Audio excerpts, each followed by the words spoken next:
On y va? Allez, on va se rassembler. Les autres personnes inscrites vont nous rejoindre et puis vous êtes nombreux finalement à nous suivre également par visio, c'est une très bonne chose. Moi, juste quelques mots très courts pour saluer votre présence, remercier évidemment le ministère des Sports de nous accueillir ici dans cet espace qui est plutôt sympathique sous le soleil et puis tout à fait adapté à la matinale que nous allons avoir ce matin.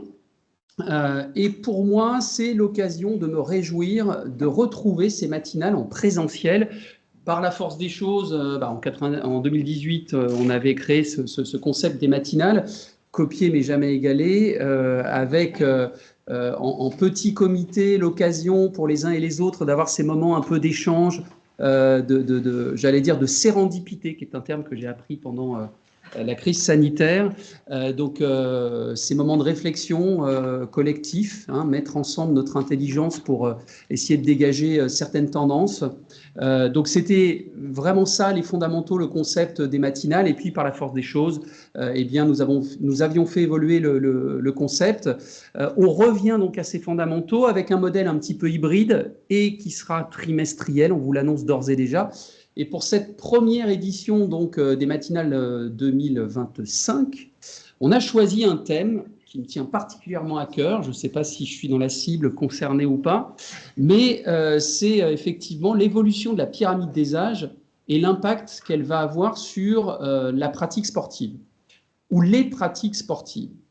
Est-ce qu'il y a une forme de fatalité quand on a dépassé les 50 ans de devoir faire de la rando, du vélo ou du golf? Voilà.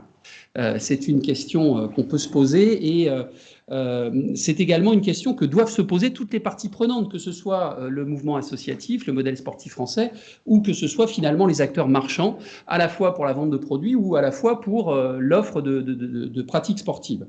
Donc c'est une évolution profonde qui, je crois, n'a jamais été véritablement appréhendée par les différentes parties prenantes. Ça concerne les collectivités territoriales, et on retrouvera tout à l'heure Shems El Khalfaoui, qui fait partie des 4 intervenants, qui exprimera comment les collectivités doivent faire face à ce phénomène un peu nouveau, avec d'un côté des Gen Z qu'on a du mal à décoder, et puis de l'autre côté de la pyramide, des gens qui ne se considèrent pas encore en EHPAD et qui, à 55 ans, ont envie de faire du sport. Donc, comment on appréhende tous ces gens-là? C'est un défi, mais c'est aussi une formidable opportunité pour l'ensemble des acteurs du sport français. C'est un petit peu cette intelligence collective, cette réflexion commune qu'on va essayer de partager ce matin.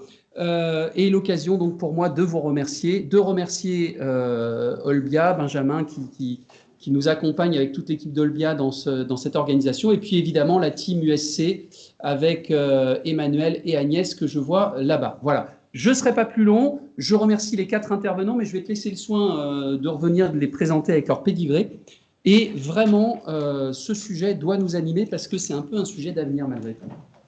Merci à vous.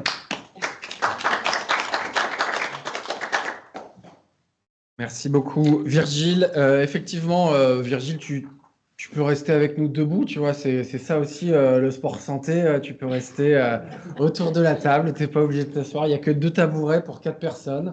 Donc tu fais comme tu le souhaites. Comme tu l'as dit, thématique passionnante. Aujourd'hui, on va avoir 4 intervenants en plus de toi, Virgile, pour échanger avec nous. Isabelle Delaunay, sociologue, démographe, directrice de l'Observatoire du Vaucluse, nombreuses études sur l'évolution des populations vieillissantes, notamment des travaux pour les institutions telles que le ministère des Affaires sociales, l'INET, la CNAF. Vos recherches portent sur les impacts sociétaux du vieillissement et l'adaptation des politiques publiques aux transformations démographiques. Et donc, ça nous permettra de revenir justement sur la réalité, et notamment la réalité chiffrée de cette évolution de la pyramide des âges et ses conséquences potentielles sur la pratique sportive et les pratiques sportives. On va avoir avec nous Philippe Prudhomme, directeur général de la Fédération française EPGV. Vous nous expliquerez, pour ceux qui ne savent pas exactement quelle est cette fédération, quel est son périmètre. On va pouvoir revenir avec vous, bien sûr, sur ce qu'est l'éducation physique et gymnastique volontaire, comment vous travaillez justement autour notamment des aspects non compétitifs du sport, puisque c'est une des particularités de votre fédération. Vous êtes parfois vu comme la fédération des seniors. Est-ce que c'est réellement le cas ou pas seulement? Et est-ce que vous ne vous occupez que des seniors? Et comment on travaille justement avec des associations sportives autour de ce public spécifique?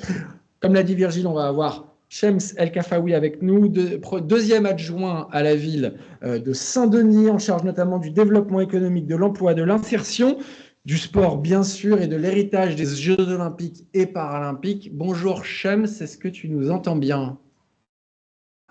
Je vous entends parfaitement. Merci à vous et bonjour à toutes et à tous. Nous, on t'entend correctement, mais on va régler ça le temps que les premières interventions arrivent. On va avoir aussi avec nous Samy Kamarzana, directeur général d'Arcos.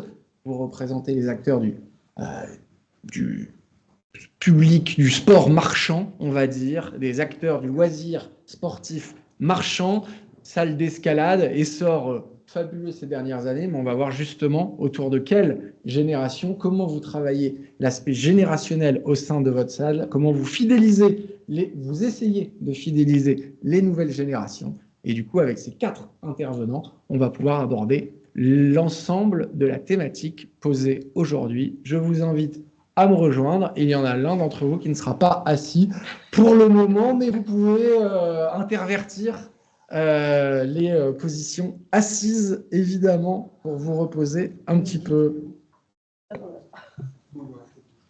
Et bien, tout le monde reste debout, c'est parfait. C'est encore mieux, c'est encore plus dynamique.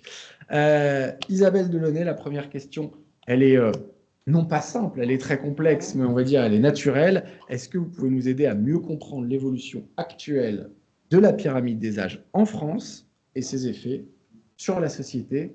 On reviendra sur ses effets sur la pratique sportive, mais avant tout, essayons de bien comprendre quelles sont les modifications de la pyramide des âges en France, quelles sont ses évolutions et qu'est-ce que ça change dans notre société aujourd'hui. Bonjour, donc vaste question en fait. Effectivement, quand on s'interroge en sociologie sur ces questions-là, on met en balance une analyse qui passe par le rapport entre âge et génération notamment. Et ce dont on se rend compte, c'est que au fur et à mesure des années, donc l'allongement de l'espérance de vie est devenu très très important en France. En l'an 2000, une petite fille sur 2 qui est née en l'an 2000 sera centenaire. Donc ça, c'est quelque chose d'important à savoir. Et ce que ça nous montre surtout, c'est que les deux extrêmes de la vie, pour parler des seniors, on va parler de la naissance, les deux extrêmes de la vie sont des périodes qui se sont le plus allongées au cours des 30 ou 40 dernières années. Aujourd'hui, on est jeune jusqu'à 25, 29 ans, sociologie. Quand on fait une étude sur les jeunesses, on va jusqu'à 29 ans. L'âge à la maternité, c'est 30 ans. C'est tard, hein, et on a des maternités de plus en plus tardives. Donc, on a 30 ans de jeunesse, extrêmement important pour les acteurs du sport. Hein. Juste par rapport à ça, et on est jeune jusqu'à 29 ans. Oui. Il y a 20, 30, 40 ans, on était jeune jusqu'à quel âge? Parce qu'à 29 ans, sur toute une génération, il y avait déjà la maison, les enfants et le travail depuis 10 ans. C'était 21 ans. Après, c'est passé à 25. Et aujourd'hui, on considère que c'est 29. Parce que précisément, donc, on s'installe de plus en plus tard. Vous avez tous entendu parler des tanguis. Vous les vivez peut-être aussi. Voilà, mais c'est de plus en plus. On fait des études de plus en plus longues. 80% d'une classe d'âge qui a le bac, ça veut dire que ce sont des jeunes qui vont faire des études derrière. Auparavant, on s'installait assez rapidement. Et on est dans un modèle en France. Alors là, c'est les études de Cécile Van de Velde. Mais on est dans un modèle en France où on s'installe pas rapidement en couple. Enfin, on va d'abord faire ses études. Prenez les États-Unis, l'Angleterre, c'est le contraire. On va tout de suite se mettre en couple et immédiatement travailler. Voilà. On va d'abord faire des études qui sont de plus en plus longues. Et puis, on va s'installer, on va prendre du temps. Et on a là-dessus un phénomène aussi important. C'est le phénomène de genre. On a des jeunes femmes aujourd'hui qui ne vont pas mener une maternité immédiatement et qui préfèrent décaler. Donc, en fait, pour parler des seniors, on a commencé par parler des jeunes. Les seniors, hein, grosso modo, c'est qui, c'est quoi? Statistiquement parlant, c'est à partir de 60 ans. Sauf que si on considère qu'on va jusqu'à 100 ans, moi j'ai regardé pour vous là, les chiffres du dernier recensement 2023, ça s'arrête à 112. Voilà, donc 112 ans. On va jusqu'à 112 ans pour les plus âgés. C'est la période de la vie qui s'est le plus allongée, c'est 40 ans. Finalement, quand vous regardez la période de vie active, c'est pratiquement, c'est une période qui est extrêmement importante. et qui paraît se redécouper, qui redéfinit les âges de la vie. Et aujourd'hui, quand on parle de seniors, on peut tous se regarder ici, on se dit, bah, attends, à 60 ans, est-ce que je suis âgé? À 50 ans, est-ce que je suis âgé? On connaît tous des gens qui, à 70 ans, sont encore, ne font pas 70 ans. Voilà, donc ce rapport à l'espérance de vie, il est important. Alors, quelques chiffres sur l'espérance de vie. On pourrait faire un petit quiz, mais en 1900, l'espérance de vie, donc il n'y a pas si longtemps que ça, l'espérance de vie, elle était de 45 pour les hommes, 49 pour les femmes. On est passé dans les années 70 aux alentours de 70 ans, on va dire. Allez, voilà. En 80, on a enfin franchi le seuil de 70 ans pour les hommes, mais c'est peu. Et puis aujourd'hui, on est à 85 pour les femmes et 80 pour les hommes. C'est une des espérances de vie les plus élevées du monde pour les femmes, notamment.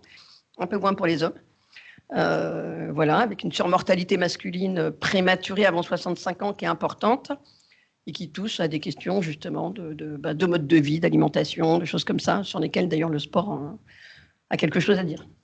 Donc voilà pour la manière dont on peut un peu comprendre ça. Vous voulez que j'aille un peu plus loin dans les chiffres? Allons-y. Allons-y, on y va. Du coup, il y a un allongement de la vieillesse, un allongement de la jeunesse, mais ce qui me paraît important aussi, c'est de regarder les grands équilibres démographiques. Les jeunes, aujourd'hui, c'est quoi? C'est une personne sur 3 en France, jusqu'à 30 ans. Hein, une personne sur 3. Les actifs, finalement, ceux dont on pourrait, qui sont finalement les parents, hein, ceux qui se sont mis en couple, qui travaillent, etc., c'est 24% de la population, c'est 16 millions. Les seniors, 19 millions, donc 27, c'est un peu plus d'un sur 4. Simplement, les seniors, on peut pas, sur 40 ans, considérer que tout le monde, voilà, le senior... Je vais faire appel à Bourdieu, c'est pas compliqué, mais Bourdieu disait la jeunesse n'est qu'un mot, mais c'est pareil, la vieillesse n'est qu'un mot, en fait. Qu'est-ce que c'est que les seniors? Et dans les seniors, parce que je vous propose, c'est de recomposer un peu notre regard à l'aide de la sociologie et de voir un peu les choses différemment. On a 3 focales. On a la focale démographique de la vieillesse. Donc, on va calculer le nombre de personnes qui sont vieux. Voilà, vieux à partir de 60 ans. On va regarder le vieillissement, qui est un phénomène. Hein, le phénomène de vieillissement, comment ça évolue, c'est une vision dynamique qui est beaucoup plus intéressante. Et on va regarder la longévité, c'est ce qu'on vient de faire. La vieillesse, et là, c'est les travaux de Patrice Bourdelais, historien, qui a fait son premier ouvrage, ça s'appelait « Le nouvel âge de la vieillesse ». C'est qu'effectivement, plus on augmente, plus l'espérance de vie augmente, plus on est vieux tard. Voilà, avec en plus une qualité de vie qui augmente, etc. Ça vous renvoie à tous les débats sur les retraites. Hein. Voilà, où quand on vous dit 67 ans, etc. Oui, 67 ans, c'est vrai qu'on a peut-être envie de partir, de faire des choses, enfin, voilà, de profiter un peu de sa vie autrement qu'en étant au travail. Mais en même temps, on est encore relativement très en forme, finalement. Alors, il y a de la pénibilité dans certains métiers, etc. Mais on doit décaler notre regard. Et puis, on a ce que vous connaissez tous, hein, vous l'avez tous entendu, c'est les baby-boomers. Le fameux phénomène du baby-boom qui fait que là, en France, on a un poids des seniors qui est en train de s'accentuer. Et puis, on a surtout une génération qui est assez dynamique, assez différente. J'aime bien cette image, mais aujourd'hui, un baby-boomer, c'est plus une mamie Nova. Hein, c'est pas la petite dame... avec voilà, toute fragile, les cheveux gris. C'est quelqu'un qui va faire des tas de choses. Un baby boomer, c'est qui? C'est quelqu'un qui a été peut-être, en tout cas qui a regardé les barricades de 68, qui a vécu toute la libération sexuelle des années 70, qui a vécu les grandes transformations de la famille, les divorces, les séparations, les recompositions, l'aspiration au bonheur, tout plein de choses, des grandes révolutions sociétales. Et qui finalement aujourd'hui, à l'âge de 60, 70, n'a pas spécialement envie qu'on le considère comme on considérait les aînés dans les années 40. Alors ils sont beaucoup. Jusqu'en 75, ce qu'on appelle la révolution grise, juste après la guerre, on était à 850 000, 900 000 naissances. Aujourd'hui, on est à 670 000. Ça vous donne les équilibres. Voilà, donc c'est des générations extrêmement nombreuses. Avec, en 75, la fin du baby-boom, on passe à 770 000 naissances, on passe sous le seuil des 800 000. Et puis, au milieu de tout ça, on a notre petite génération Gen Z, là, entre 2000 et 2014, où on a eu un mini baby-boom, en fait, où là, on est remonté à 800 000 naissances, et où on a des poids aussi, parce que quand on parle des générations, on a des poids entre les âges qui se renforcent. C'est-à-dire que quand on a une génération où il y a beaucoup de naissances, et ben à un moment donné, on en parle, on s'intéresse aussi à eux en mode de consommation, etc. Voilà. Donc finalement, quand on déplace le regard, on va recomposer la vieillesse ensemble.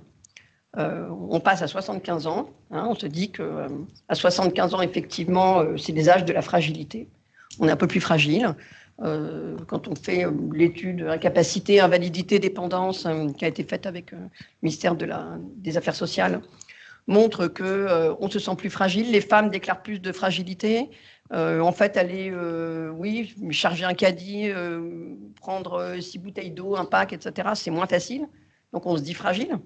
Traverser la rue avec le petit bonhomme qui passe au vert, au rouge, au milieu, etc., c'est plus pareil. On a besoin d'attendre le tram en pouvant s'asseoir 5 minutes. Le rayon de marche diminue. Voilà, c'est ça, la fragilité, c'est pas la dépendance. La dépendance, elle intervient en moyenne vers 83-85 ans. Et elle touche sur les 60 ans et plus 6% de la population, c'est dire qu'il y a quand même 94% de la population qui ne sera jamais dépendante. Voilà, il faut un peu revoir ça. Et ce qui m'intéresse, moi, maintenant, c'est les autres. C'est est-ce qu'on peut déplacer le regard? Est-ce qu'on peut prendre les 50-75 ans, hein, qui sont des seniors? C'est le nouvel âge des seniors, en fait. Hein. Et là, ils sont 21 millions. Et donc, c'est carrément autre chose. C'est une personne sur 3 en France. Une personne sur 3 en France a entre 50 et 75 ans. Donc, on se rend compte là de l'investissement qu'on pourrait avoir sur eux. Je reviens à ma formation première qui était le marketing avant de faire de la sociologie. Et c'est vrai que c'est intéressant, là, un marketing sociétal. On se dit, finalement, on peut anticiper aussi le vieillissement, on peut l'accompagner. C'est un processus. On peut anticiper aussi la dépendance. On n'est pas obligé d'être dépendant quand il y a eu un certain nombre de choses qui ont été mises en place. Avec dans cette tranche 50-75 ans, un concept qui fascine le délégué général de l'Union Sport et Cycle, c'est les quinquados. Ouais. Qu'est-ce que sont ces quinquados et les quinquados là... D'accord. Alors les quinquados, donc c'est Serge Guérin qui a inventé ce mot, mais on a d'autres sociologues comme François de Saint-Denis qui à un moment donné sur d'autres générations ont parlé des adolescents. Bon, voilà. Les quinquados, c'est qui c'est justement ceux qui arrivent, qui sont issus de tout ce mouvement du baby-boom. C'est des adultes remuants, en fait. Voilà, parce que les quinquados, ils arrivent à quel moment? Ils arrivent à un moment donné où éventuellement ils ont vécu beaucoup de divorces, de séparations, parce qu'ils n'ont pas spécialement envie, comme les générations précédentes. C'est les travaux d'Irène Théry, dont sociologue de la famille, mais en fait, les divorces et les séparations qui sont considérés par certains, effectivement, comme la fin de la famille, des choses comme ça, peuvent être interprétés aussi comme plutôt une recherche du bonheur, tout simplement. On ne reste plus ensemble parce qu'on doit rester ensemble. À un moment donné, quand ça ne va pas, on a une aspiration et donc on est connecté à des émotions un peu différentes dans les générations. Voilà. Cette aspiration au bonheur fait que on peut se séparer, se recomposer. Donc les quinquados, c'est un peu cela. Éventuellement, c'est ceux qui vont vivre le syndrome du nid vide. Hein, les enfants sur lesquels on a énormément investi qui s'en vont. Et à un moment donné, on se dit, on va faire des choses pour nous, finalement. Hein. Et puis, on va consommer, on va faire, on va s'amuser. C'est éventuellement, ça, c'est les travaux de Vincenzo Ciccelli sur la jeunesse, hein, très intéressant. C'est donc ces 5 ados qui vont être remuants et qui, à ce moment-là, vont dire à leurs propres jeunes, attention, mettez-vous en couple, ne vous séparez pas trop, arrêtez de faire des bêtises, soyez sérieux dans la vie, etc. Donc, il montre que les rapports d'autorité, Ciccelli montre que les rapports d'autorité deviennent difficiles parce que cette jeunesse renvoie ses propres parents à ces turpitudes en disant, bon, d'accord, est-ce qu'on peut voir comment vous vivez? Voilà, effectivement, on veut bien, mais enfin, faites ce que je dis, mais faites pas ce que je fais. Voilà, c'est un peu ça. Et c'est ça ce qu'il y a derrière. C'est un nouvel ordre familial, de nouvelles aspirations. Et puis, c'est un rapport au soi qui est très différent. Qui est en train de traverser un peu toutes les générations. C'est le mouvement de l'individualisme dont on parle, c'est plutôt de l'individualité. C'est les travaux de Saint-Glisse, hein, dans un magnifique ouvrage qui s'appelle Le couple, la famille et le soi.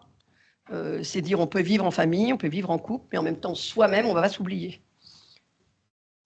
Juste une petite remarque, j'aime beaucoup la liaison finalement entre cette analyse sociodémographique et l'aspect marketing. Ah oui. Et en fait, je pense qu'on a besoin, nous, acteurs du sport, de quelques chiffres un peu impactants des éléments qui vont nous faire réagir. Alors, je l'utilise de temps en temps, je ne sais pas si c'est vrai, mais j'ai en tête que chaque jour en France, 1200 personnes fêtent leur 60e anniversaire et il y a 1000 naissances.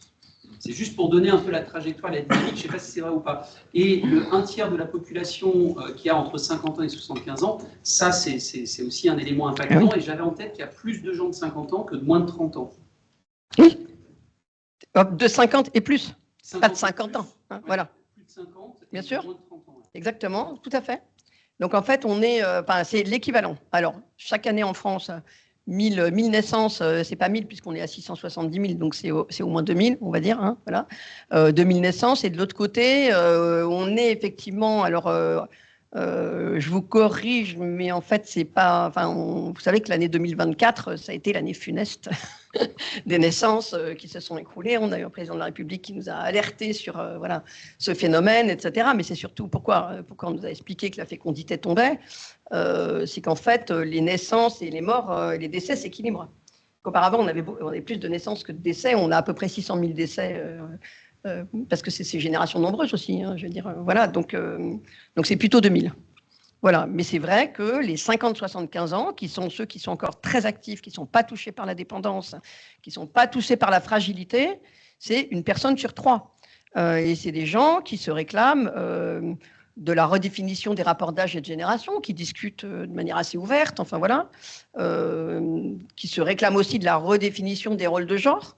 Hein, l'articulation des rapports hommes-femmes, voilà, c'est différent. Hein, les femmes travaillent aujourd'hui beaucoup, et dans ces générations-là, pratiquement, enfin, on a le taux d'activité féminine en France le plus élevé d'Europe.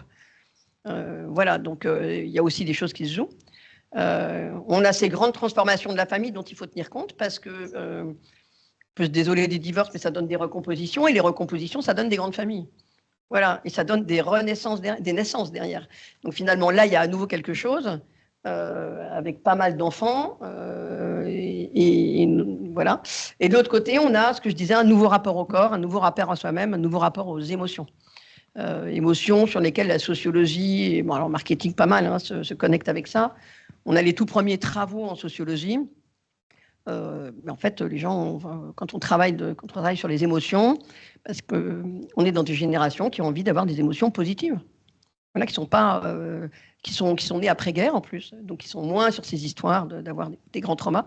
Et les émotions aujourd'hui, c'est important de travailler dessus parce que les jeunes, par exemple, sont complètement impactés, ont été très impactés par le Covid, par exemple, avec des taux d'idées suicidaires, etc. Enfin voilà, des choses très importantes. Mais ces émotions-là, on voit bien à quel point elles sont générationnelles.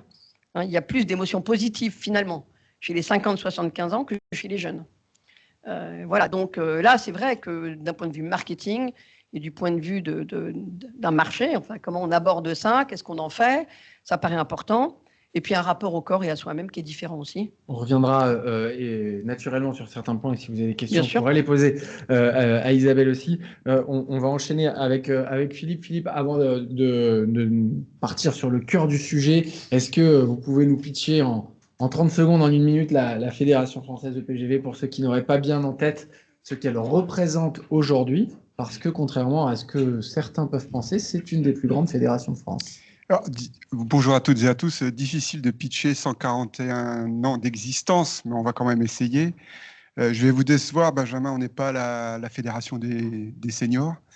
On est une fédération non compétitive. En termes de licenciés, on est la première fédération non compétitive en France et la 7e fédération sportive en France. On représente 465 000 licenciés et on va de 9 mois à 99 ans. Alors 99 ans, c'est une réalité puisque notre doyenne des licenciés a eu 100 ans en 2024 pour fêter les Jeux Olympiques 2024. Et notre sport de prédilection, c'est le sport santé. Et ça a toujours été le sport santé. Donc, bien évidemment, avec l'évolution démographique, on s'est retrouvé à accueillir de plus en plus de 50 ans, plus de 60 ans dans nos clubs. Mais on reste centré autour du sport santé et de l'activité physique et du sport. On a quelque chose qui est assez symptomatique. On a un baromètre sport santé que l'on publie tous les ans. On en est au 14e déjà. Et c'est vrai qu'on se rend compte que les Français pratiquent qui déclarent à 70% aujourd'hui faire une activité sportive pour 4h40 par semaine. qui nous semble beaucoup. Alors, je pense que le français dit sport, activité physique, c'est un peu tout mélangé. Donc, voilà sur les sujets sur lesquels nous sommes aujourd'hui. Alors, justement, c'est souvent non pas un reproche, mais un constat qui est fait auprès du mouvement sportif et du monde associatif de ne pas réussir à capter toute la population, à capter beaucoup les jeunes, ou capter les gens qui sont dans la compétition. Vous, qu'est-ce que vous proposez pour capter un public aussi large et un public aussi âgé que ce qui est pour le coup la pyramide des licenciés? Parce que si on regarde la pyramide des licenciés en France et des 12 millions de licenciés en France, 16 millions de licences, 12 millions de licenciés, on est quand même essentiellement sur des très jeunes générations. Oui, alors effectivement, on n'est pas sur la compétition, donc forcément, on va venir chez nous pour aller rechercher du bien-être, garder la forme, rechercher des sensations de santé, puisque c'est vraiment ça qui est attendu par nos licenciés. On a effectivement un trou générationnel à partir de 8 ans jusqu'à 30 ans, puisque en général, les sportifs vont basculer sur la pratique sportive à haute intensité. Alors, chacun sa haute intensité, bien évidemment, mais on va aller plutôt dans la performance. Et là, on ne va pas retrouver effectivement aujourd'hui nos licenciés. Par contre, on est persuadé que mélanger la compétition avec des activités de stretching, de yoga, de pilates, de détente, c'est aussi un combo positif, même pour le sportif qui fait de la haute performance. On sait aussi que dans le e-sport, il y a des sujets de détente, de recul à prendre musculaire. Et donc, on pense qu'on a aussi quelque chose à dire sur ces sujets-là. Donc, je pense que les gens viennent aussi nous voir parce qu'on a un institut de recherche, donc on valide à travers les piliers de la haute autorité toutes nos activités pour dire qu'elles sont bonnes pour la santé. Donc voilà, c'est tous les sujets qu'on essaye d'aborder et c'est comme ça qu'on a un maximum de licenciés. Et le dernier sujet qui est pour moi très important, on travaille sur la proximité. On a 4500 clubs en France. Donc, on essaye d'être au plus proche des pratiquants, parce que c'est aussi ça la question, c'est quel est l'éloignement que peut avoir le pratiquant d'une salle de sport, d'une activité physique. Et concrètement, du coup, vous proposez en majorité quel type d'activité, à quel prix, avec quel type d'encadrement, sur quel créneau horaire? Parce qu'on sait que c'est un des enjeux aussi, un des reproches, encore une fois, qui est parfois fait au mouvement sportif, c'est de ne pas s'adapter à ce que souhaite le public, mais d'imposer des horaires de pratique un peu complexes, alors qu'aujourd'hui, on est plus dans une pratique de quand je veux, où je veux, avec qui je veux. C'est aussi pour ça que le sport loisir marchand a explosé, parce que c'est un des objectifs. Et du coup, comment vous réussissez à néanmoins avoir une proposition de valeur qui plaît, parce que 460 000 licenciés, c'est pas rien. Il y a beaucoup de questions dans votre question. La première sur l'aspect économique, à travers le baromètre, on a évalué à 300 € les dépenses annuelles d'une Française ou d'un Français pour faire du sport. Et nous, on se positionne sur des séances à l'année entre 150 et 200 €. Donc, il y a un vrai attrait à rentrer dans une fédération. Évidemment, cotisation fédérale comprise et l'activité comprise. Donc, cet accès économique est un point quand même important, évidemment. Je vous rejoins là-dessus. Autrement, on propose tout type d'activité. Et la difficulté, et effectivement, vous l'avez noté, c'est qu'on est surtout sur de l'intérieur. Donc l'intérieur, ça veut dire des gymnases. Des gymnases, ça veut dire des liens avec les municipalités. Et là, on a un espèce d'embouteillage qu'on peut avoir sur la disponibilité des installations.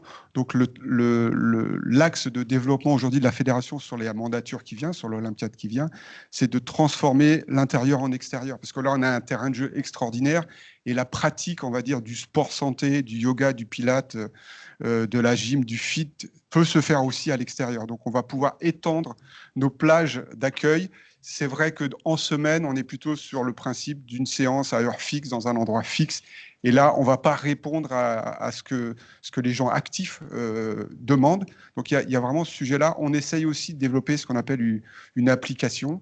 Et en combinant à la fois des séances intérieures et à la fois des séances chez soi ou des séances extérieures en autonomie, parce que c'est bien la combinaison des trois qui va impacter durablement la santé de nos licenciés.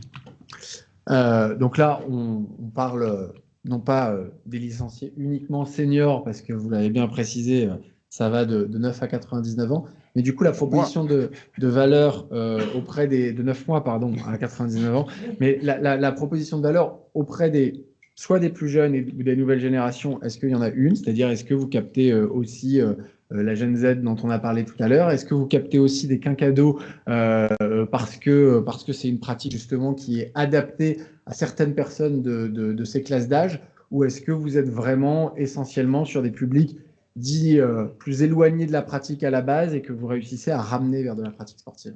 Les quinquados, on les a. Ils viennent chez nous naturellement. Je crois qu'ils viennent aussi, vraiment pour nous, ce sentiment de proximité, de ruralité est très important. Donc c'est pour ça qu'on arrive à toucher un maximum de personnes. La difficulté, elle est indéniable, c'est que autant on peut accompagner des jeunes enfants entre 9 mois et 6 ans à la pratique de la mobilité, au baby gym, là-dessus on a une réponse forte. Après, on sait qu'à partir de 6 ans, l'enfant va aller vers le sport qu'il aime faire. Et donc là, il va forcément aller dans les fédérations délégataires, donc le sport, le foot, le hand, le basket, la danse peut-être, et tous ces sujets-là. Donc là, on a un petit saut générationnel, et donc on a 2 axes de travail, c'est l'intergénérationnel. Aujourd'hui, on propose aux grands-parents de venir avec leurs enfants sur les séances pendant les vacances scolaires, puisque c'est aussi un moyen de les attirer. On touche à peu près une femme sur 50 sur la génération plus de 60 ans, donc on essaye que ces personnes soient aussi prescripteuses auprès de leurs enfants, de leurs petits-enfants, sur l'intérêt de pratiquer une activité physique. Et pour nous, c'est un axe pédagogique très important qu'on combine avec des séances, on va dire, en pédagogie adaptée. Donc, on ne va pas faire la même chose, on ne va pas demander la même chose à tous les gens qui vont être à notre séance, puisqu'on sait que physiquement, les gens sont plus ou moins éloignés, plus ou moins décompensés de la pratique sportive. Juste pour rebondir sur ce que vous avez dit à partir de 6 ans, ce qu'il faut avoir en tête, c'est que ce n'est pas universel. Si on prend l'exemple de la Norvège, par exemple, la spécialisation dans un sport est interdite jusqu'à 13 ans et la compétition est interdite jusqu'à 3 ans. En Norvège, on ne compte jamais, il n'y a pas de match compétitif avant 13 ans et il n'y a pas de spécialisation sportive. Et c'est pourtant rapporté au nombre d'habitants le pays ou un des 3 pays les plus performants en termes de médailles aux Jeux Olympiques et Paralympiques, comme quoi ce n'est pas forcément contradictoire. Il ne faut pas commencer trop tôt la performance. De travailler sur ce sujet. Après, c'est un modèle spécifique en soi et je ne dis pas qu'il est adaptable au modèle français forcément. Est-ce que la connexion avec Shems et le son fonctionne? Shems, est-ce que tu nous entends et est-ce qu'on t'entend? Moi, je vous entends parfaitement. Et nous, on t'entend parfaitement aussi. On a beaucoup parlé, Shems, de cette évolution de la pyramide des âges. On sait aussi que cette évolution, elle n'est pas la même forcément dans tous les territoires et qu'il y a des territoires comme le tien où il y a une jeunesse qui est particulièrement présente. Comment, d'un point de vue des politiques publiques et quand on dirige ou quand on participe à diriger la politique publique d'une ville, on arrive et on essaye de cibler cette politique en fonction justement des caractéristiques de cette population. Et plus difficile encore, comment on essaye d'anticiper les évolutions des âges et du coup l'évolution de la démographie dans sa ville. Alors, bonjour à toutes, bonjour à tous. Permettez-moi déjà de revenir un petit peu sur... j'ai bien écouté, déjà, merci, j'ai pris plein de notes. Il y a plein de choses que je ne savais pas et ça va m'aider dans mon quotidien. Mais ce qui est extrêmement intéressant en préambule, c'est de dire qu'à la base, quand vous m'avez contacté, je me suis dit c'est 2 sujets qui s'opposent. Les jeunes, la génération Z et puis et les plus de 50 ans, les quinquas. On va dire c'est pas, mais en réalité, avec les éléments que je viens d'entendre et un petit peu de réflexion, on se rend compte que ces 2 sujets que tout oppose à la base, ils se rassemblent dans une chose, c'est l'oubli des politiques publiques. Et il faut partir de là, c'est-à-dire qu'il faut partir du moment où, qu'en fin de compte, ces deux axes de la politique sportive, ils sont très souvent oubliés. Pourquoi ? Parce qu'à la base, le système sportif, il est pensé pour les clubisés. C'est très à la mode de dire ça, mais c'est une réalité pour les compétiteurs, pour les conformes et pour les visibles. C'est-à-dire que quand tu es élu au sport dans une ville, souvent tu traites les visibles. Tu traites ceux que tu vois au quotidien, tu traites la jeunesse, tu traites le sport dans les quartiers parce qu'on te dit que c'est quelque chose de très important. Il y a eu une séquence très importante aussi sur le sport féminin où toutes les politiques publiques étaient axées sur ça. Mais à force de segmenter et à force d'essayer de chercher d'être bon dans un domaine, on oublie la quotidienneté. Et quand on compare les chiffres que vous donnez et la réalité du terrain, bah, il s'avère qu'il y a quand même beaucoup de gens qu'on oublie dans nos politiques publiques et qu'on se segmente dans des niches et qu'on va dans les niches pour montrer que on s'occupe de ces personnes-là. Donc voilà, je voulais quand même commencer par ça parce que c'est à partir de là que nous, à Saint-Denis, on a monté toute une réflexion et essayé de se dire comment on peut travailler avec ces publics-là, spécifiquement en QPV, parce que c'est encore un autre problème. Tout à l'heure, j'ai entendu Virgile au début qui disait oui, il a donné 3 exemples de sport. C'est oui, évidemment, il y a ceux qui courent, il y a ceux qui jouent au golf, il y a ceux qui font autre chose. Mais en QPV, bah, ils ne savent pas nager. Le vélo, ils ne savent pas tous faire du vélo.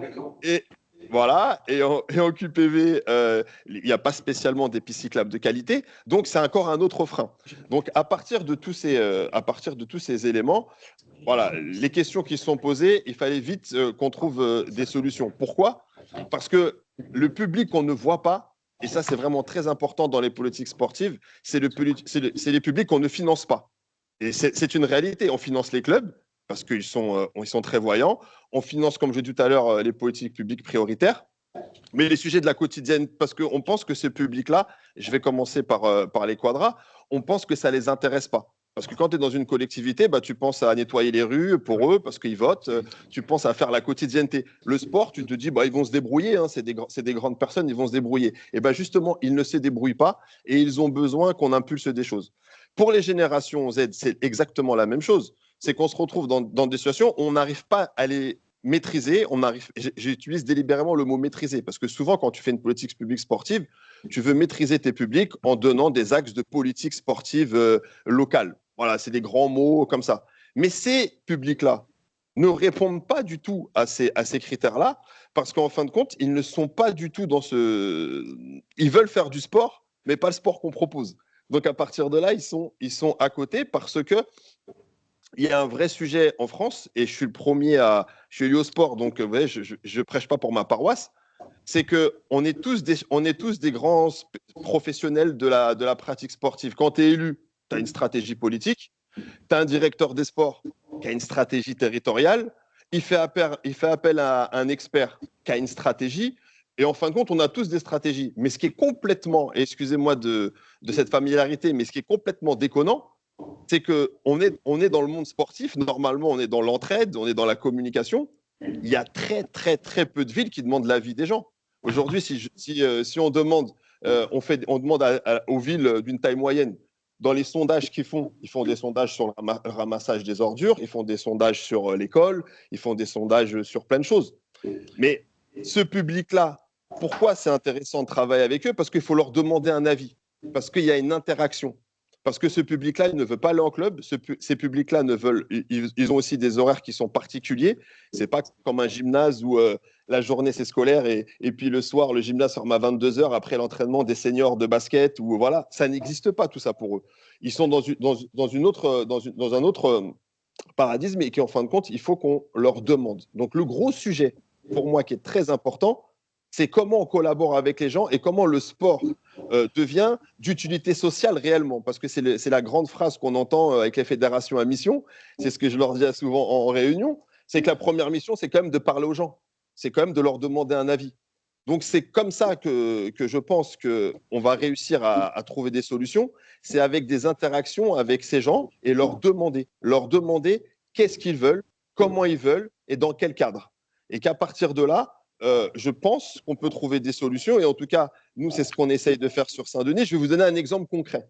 Un exemple qui est vraiment très concret. Sur les 40-50 ans qui étaient chez nous complètement oubliés. Dans les clubs, il y a quelques clubs qui ont des catégories vétérans. Mais souvent, le vétéran, c'est l'ancien champion qui est un peu énervé, qui ne peut plus jouer avec les seniors. Donc, il se crée une équipe. Ils sont encore dans la compétition et ils laissent la place à personne. Donc, les nouveaux arrivants ne peuvent pas y aller. Ça, toutes les villes connaissent et tous les clubs connaissent. Et puis, les autres, il n'y avait pas de place. Donc, qu'est-ce qu'on a essayé de faire ? Avec tout ce que je viens de vous dire, on s'est posé la question de leur demander. On a fait un sondage, tout simplement. On a fait un sondage pour demander, en ciblant sur ce segment-là, mais pourquoi vous ne faites pas de sport ? Et pourquoi on ne vous voit pas dans les espaces publics ou dans nos gymnases ? Et bien, les 3 réponses qui sont ressorties d'une manière ultra majoritaire, c'est 1, On ne sait pas où aller parce que personne ne s'occupe de nous. C'était quand même le vrai sujet. Deuxième sujet, c'est que les horaires que vous proposez ne correspondent pas à notre vie professionnelle. Et troisième sujet, moi, ils veulent faire du sport pour s'amuser, pour faire des rencontres et pour de la dépense énergétique. Donc, ce qui n'est pas spécialement l'axe des clubs qu'on vit au quotidien. Donc, on s'est donné comme stratégie à la ville d'essayer de faire des propositions, mais en leur demandant. Donc, on a fait un autre sondage pour demander à ce public-là, qu'est-ce que vous voulez? Eh bien, une réponse sur 3, c'était qu'ils veulent juste des conseils, ils veulent juste un accompagnement et ils veulent se faire plaisir. Donc, je vais donner un exemple parmi les choses qu'on a mis en place. Eh ben, on a un parc en plein centre-ville. Eh ben, tous les samedis et tous les dimanches, on a fait intervenir un club de la ville qu'on subventionne. Il met un barnum, il met une table, il met une chaise et il fait du conseil gratuit, 3 heures le samedi, 3 heures le dimanche, sur la course à pied, sur le stretching, sur le yoga. Ils sont 4 personnes qui sont là, sur plusieurs disciplines sportives. C'est totalement, évidemment, gratuit parce que c'est dans l'espace public et parce qu'on voulait rendre un service public à ces personnes-là. Ils étaient 10, ils étaient 20, ils étaient 30. Aujourd'hui, ils sont 180 à venir tous les week-ends, venir chercher de l'information, faire de la rencontre, discuter avec les gens. C'est-à-dire qu'on leur a demandé ce qu'ils voulaient et de ce qu'ils voulaient, on a construit un projet qui a l'air de fonctionner un petit peu, mais c'est des tests. Ça veut dire qu'on n'est pas sûr de nous. Pour finir, sur la génération Z, c'est encore un autre problème dans les grandes villes comme les nôtres, parce qu'on a aussi sociologiquement des jeunes, là c'est plutôt vraiment des jeunes, qui ne sont pas du tout branchés sur ces sports-là. Voilà. Parce que souvent on pense que ces sports-là, c'est le BMX, c'est la trottinette, c'est le breakdance, c'est le skate. Il y a dans certains quartiers, tout ça, ça n'existe pas. Parce qu'on n'avait pas les espaces publics, c'était pas notre priorité. Notre priorité, c'était de faire des terrains dans les quartiers de foot, de basket, de street workout, des choses comme ça. Donc ça veut dire qu'on se retrouve dans une situation où, dans les quartiers populaires, cette génération-là, elle n'a pas de place, elle ne sait pas où aller. En héritage des jeux, on essaye de construire des choses, mais on n'y arrive pas. Hein. Je vous le dis clairement, on n'y arrive pas pour l'instant. Pourquoi ? Parce que c'est des publics qui rêvent au quotidien et qui militent pour leur autonomie et qui militent pour un sport pour toutes et pour tous sans aucune contrainte. Et ça, nous, les collectivités, on ne sait pas gérer parce que les collectivités, on est les champions du monde de la contrainte. Un gymnase ou un espace public, ça ferme et ça ouvre. Il faut ceci, il faut cela, il faut une assurance, il faut une demande. Donc, en fin de compte, notre système à nous, collectivité, ne fonctionne pas du tout et il ne s'est pas du tout réformé on va dire de 2018 à 2024 pour les Jeux. Il ne s'est pas du tout réformé et aujourd'hui, c'est devenu une grosse problématique parce que ces jeunes-là, on n'arrive pas à les capter et on essaye par de l'événementiel, ça fonctionne. Voilà, quand on fait un peu d'événementiel, ça fonctionne. Mais la quotidienneté, vous avez tout à fait raison de le cibler, on n'arrive pas à les capter. Et même si on leur demande un avis, dans les avis qui remontent du terrain, c'est toujours les mêmes. Plus de liberté, plus d'autonomie et surtout, ils ne veulent être contrôlés par aucune fédération ou par aucun système. Ils veulent s'autogérer et l'autogestion pour une collectivité en termes juridiques, on ne sait pas faire. On ne sait pas aider de l'autogestion. On ne sait pas accompagner de l'autogestion parce que nous, on a besoin d'un cadre. On a besoin d'une association loi 1901, si possible dans une délégation, délégataire, affinitaire, tout ce qu'on veut comme fédération. Parce que s'ils ne sont pas dans ce cadre-là, on n'y arrive pas. Donc, pour finir, je voulais vraiment vous remercier pour ces questions-là parce que ça a encore nourri d'autres réflexions en interne et qu'évidemment, dans les années à venir, en héritage des Jeux, évidemment, on n'a jamais parlé de ça parce que ce n'était pas les visibles, parce que ce n'était pas les segments prioritaires. Mais j'espère que grâce à vous, entre autres, et d'autres organisations comme ça, ces questions vont se poser parce que ce public-là prend beaucoup de place, de plus en plus de place, et il fait de moins en moins de sport. Donc, on est perdant dans tous les sujets. Et voilà ce que je voulais vous dire. Et pour finir, un dernier mot, qui est à mon avis très important. Actuellement, en héritage des Jeux, je pense que des organisations comme la vôtre ou des moments comme ça, on doit aussi porter des idées parce que les vrais héritiers, c'est eux, toutes ces personnes-là, et qu'il n'existe, vous pouvez regarder dans toute la littérature, il n'existe aucun texte, aucun réflexion sur ce public-là. Donc, ces oubliés-là, j'en fais partie, j'ai 47 ans et je fais plus d'activité parce que je trouvais plus ma place. Et pour vous dire, c'est du concret, je trouvais plus ma place, moi non plus.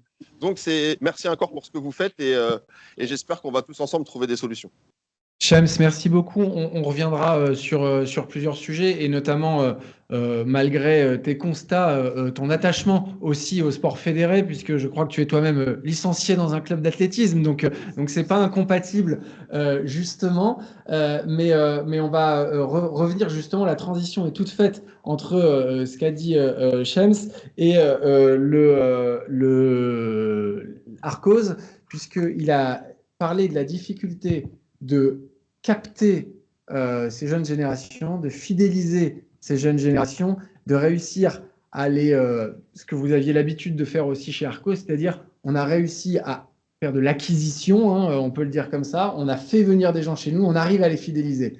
Et dans la préparation de ce point, ce qu'on se disait, c'était que c'est beaucoup plus difficile maintenant de faire cette fidélisation que ça ne l'a été un temps. Est-ce que vous pouvez nous expliquer ça ? Bon, bonjour à tous. Alors, effectivement, je vais rebondir sur ce qui a été dit juste avant quant à l'absence de contraintes.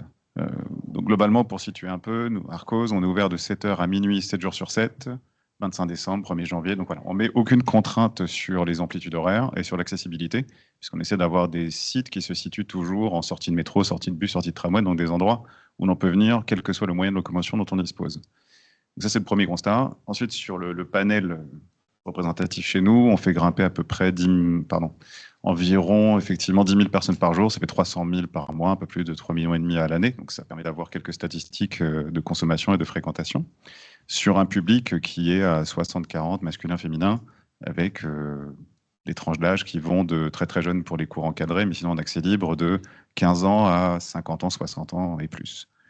Ça c'est pour le panel de base. Qu'est-ce qu'on observe depuis quelques temps? C'est qu'au sein, sur les 2-3 dernières années, on va dire pré-Covid, post-Covid, on a pris des habitudes de fréquentation avant et après pour voir si des choses changeaient, des choses qu'on sentait de façon empirique mais qu'on a essayé de mettre en forme.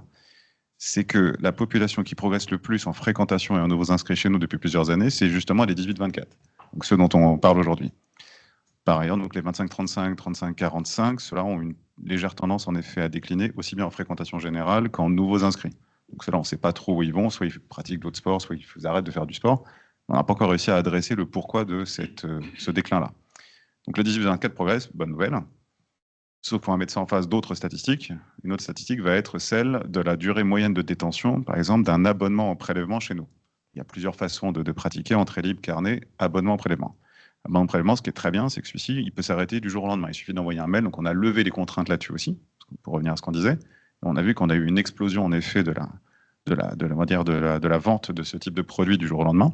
Sauf que, pré-Covid, année 1 ou 2 post-Covid et maintenant, on est passé d'une durée moyenne de détention de 18 mois à 6 mois. Donc finalement, équilibre financier, dans ces cas-là, comment est-ce qu'on le maintient? Puisque c'est supposé être normalement une espèce de tapis de sécurité, ce prélèvement en mensualisation. On peut tirer une ligne en début d'année sur un chiffre d'affaires de fin d'année, sauf qu'à 6 mois, en réalité, ça veut dire qu'on est obligé de renouveler en permanence. Donc pour pallier ça, il faut en vendre beaucoup plus. Donc, la bonne nouvelle, c'est qu'on en vend beaucoup plus, mais c'est beaucoup moins sécurisant. Et donc finalement, l'attrait de ce produit devient un tout petit peu moins important. Donc ça, c'est le premier point. C'est-à-dire qu'on voit malgré tout qu'il y a une grosse capacité à avoir envie de loisir, à s'investir spontanément. Il n'y a pas de problème quant au fait de prendre un produit. Par contre, on se lasse beaucoup plus vite. Sans vouloir tirer de ligne trop générale, voilà, c'est le premier constat qu'on va faire. Donc ils sortent toujours autant, mais vont avoir tendance beaucoup plus à zapper. Deuxième statistique qu'on va prendre comme ça, tout ce qui va être side business chez nous. Donc on a créé des lieux de vie pour faire en sorte que les gens ne viennent faire de l'escalade, mais pas que. Donc bar, restaurant, pilates, on a des shops aussi, pro-shop, on va vendre des différents produits. Toutes les ventes annexes depuis 3 ans, 4 ans vont baisser. Par exemple, une qui est frappante et dont on entend souvent parler, la consommation d'alcool. Donc il y a toujours eu cette espèce on va dire, d'habitude en France de dire après le sport, on se retrouve entre copains, copines, et puis on va boire un verre, on va manger un bout. Donc ça va toujours faire partie effectivement de certains sports, le rugby, le golf et bien d'autres. En escalade, ça a toujours été le cas. Il y a toujours eu généralement une pinte de bière après l'escalade. Et bien, ceci baisse entre 20 et 30% depuis 2 ans. Vente d'alcool. Toutes les autres ventes ne baissent pas. Donc les jus maison, les produits sans alcool, aucun problème. Simplement, ça, c'est un tout petit désavantage par rapport à l'alcool, c'est qu'il n'y a pas de repeat. Si vous voulez, vous n'allez pas vous mettre 4 litres de jus d'orange. Vous pouvez le faire, mais ce n'est pas extrêmement intéressant. Voilà. 4 litres de bière, on peut le faire tant qu'on repart à pied. Et ça, on ne le fait pas non plus. Donc, pour nous, effectivement, derrière, ça va avoir un effet en cascade. Typiquement, on avait décidé de produire notre propre bière depuis plusieurs années, puisque vu qu'on en vendait beaucoup, on a décidé d'intégrer le modèle. Or, depuis 2 ans, ce modèle intégré n'est plus à l'équilibre, parce qu'on ne vend plus assez de bière, parce que les gens n'en consomment plus assez. Et ça ne se produit pas que chez nous. Chez nous, pire, ce n'est pas très grave, parce que c'était juste une façon d'intégrer une marge. Mais ça s'est vu un peu dans tous les pans de l'économie à Paris, où beaucoup de petits brasseurs qui s'étaient créés pré-Covid ont fermé leurs portes depuis quelques années. Donc, effectivement, ça c'est le deuxième constat, c'est-à-dire le mode de vie. Qu'est-ce qu'on doit proposer aussi à ces 18-24 ans pour les faire rester chez nous et leur donner envie de socialiser après le sport pour ne pas qu'ils viennent juste consommer le sport et s'en aller. Habitude qu'on a peut-être eu précédemment dans le fitness ou dans d'autres sports très individuels. Or, l'escalade comme le foot, c'est des sports individuels mais collectifs. On vient en groupe et on essaie de passer un bon moment entre groupes. Donc voilà, en quelques datas, ce qu'on a pu constater, et donc je n'ai pas de réponse toute faite, puisqu'on est encore en train d'analyser ces données-là, pour savoir comment peut-être réadapter, en tout cas le modèle, s'il s'avérait qu'à l'avenir, la seule catégorie d'âge qui était amenée à progresser chez nous était les 18-24. Sachant que les 18-24 d'aujourd'hui ne seront peut-être pas encore les mêmes que dans 5 ans. Donc est-ce que ce sont des lignes qu'on va continuer de tirer, de moins en moins de consommation annexe, de plus en plus de zapping, ou est-ce qu'au contraire, à un moment donné, on va rééquilibrer les choses parce que tout ça est aussi peut-être un effet de mode, en partie véhiculé par les réseaux sociaux ou d'autres messages, ou est-ce que c'est des modèles qui s'ancrent et qui progressent. Oui, effectivement, et dernier point, dans ces cas-là, autant les 25-35, 35-45, on savait comment les adresser. Maintenant, les 18-24, la question se pose de savoir aussi comment on les adresse en tant que commerçant. Où est-ce qu'on les trouve? Est-ce que c'est le bouche à oreille comme avant? Est-ce qu'il faut investir beaucoup plus dans le digital que ce n'a été le cas précédemment? Et si oui, quel canal? À quelle fréquence? Voilà, ça remet aussi en cause pour nous la façon de travailler notre marketing et notre com, sachant que aussi aujourd'hui, le réputationnel devient un nouvel enjeu, puisque tout va très très vite. On a beaucoup de notations, il y a beaucoup de choses qui se passent sur les réseaux. Il suffit qu'une expérience se passe mal, qu'on s'adresse mal à un client, peu importe ce qui peut se passer, ça va très très vite et le réputationnel devient extrêmement important aujourd'hui. Ces nouvelles façons de consommer que vous êtes encore en train d'étudier, forcément, elles peuvent avoir des conséquences sur l'infrastructure. Parce que par rapport à ce que vous dites, on pourrait imaginer que du coup, l'espace de convivialité recule dans une salle et prenne un peu moins de mètres carrés pour justement laisser plus de place à la pratique. On pourrait imaginer que du coup, les voies difficiles soient un peu moins nombreuses au profit des voies faciles parce que justement, il y a une assiduité qui est moins forte. Mais forcément, changer l'infrastructure, ça a des conséquences potentiellement un petit peu fortes pour vous. Du coup, quand on commence à voir des adaptations, quand est-ce qu'on commence à prendre la décision de se dire là, il faut changer l'infrastructure, ou là, justement, il faut commencer à modifier l'infrastructure parce que les changements de consommation sont là et il faut les prendre en considération? Oui. Alors, je n'ai pas la réponse à cette question, puisqu'effectivement, on est encore dedans. On peut faire assez rapidement des choses simples, donc celles qui sont légères en CAPEX. Donc, globalement, en effet, se dire qu'avant, on avait un modèle, effectivement, un peu comme au ski, de cotation de voies par couleur, jaune, vert, bleu, rouge, noir, violet. On essaie d'être équilibré là-dedans, en considérant qu'il y avait des marges de progression et des paliers de progression. C'est vrai qu'aujourd'hui, on va beaucoup plus tirer vers le bas le modèle, en considérant que pour devenir ultra expert et avoir un niveau équipe de France, il faut tellement pratiquer que ça devient pratiquement impossible aujourd'hui au regard de ce qu'on observe. Donc on va tasser un peu les choses avec beaucoup de voies d'entrée, plus de voies de milieu et un peu moins de voies difficiles. Ça, c'est pas compliqué. Voilà.